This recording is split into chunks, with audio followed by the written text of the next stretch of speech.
Donc moi, je suis Olivier Bessac, je suis chercheur CNRS à l'INPMC, qui est l'Institut de minéralogie, de physique des matériaux et de cosmochimie, qui est localisé sur les sites de Jussieu à Sorbonne Université et au Muséum d'histoire naturelle. Moi, je suis spécialiste en pétrologie, qui consiste en l'étude des roches, des minéraux qui composent ces roches, et surtout de l'information géologique qu'on peut tirer de l'étude de ces minéraux pour mieux comprendre la formation et l'évolution de ces roches.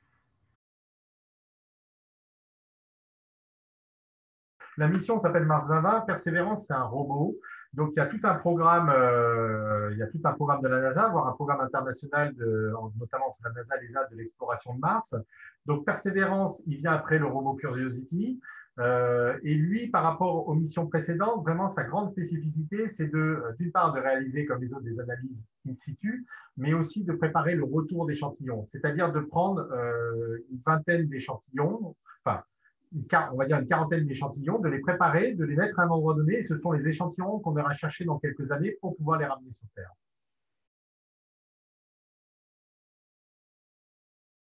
Donc, Supercam, c'est un instrument qui est situé, si vous voyez des images du robot, qui est situé en tête d'humain. Et c'est un peu, alors c'est un couteau suisse et c'est l'œil du rover. C'est-à-dire que c'est un instrument d'analyse à distance des roches. C'est un instrument qui est capable d'analyser des roches jusqu'à peu près 7 mètres autour du robot, ce qui est important parce que le robot ne se déplace pas aussi rapidement qu'une voiture, par exemple. Donc, il va analyser les roches à distance, il va être capable d'analyser la chimie, quels atomes sont présents dans les roches, mais aussi la structure des minéraux, c'est-à-dire comment les atomes sont organisés entre eux.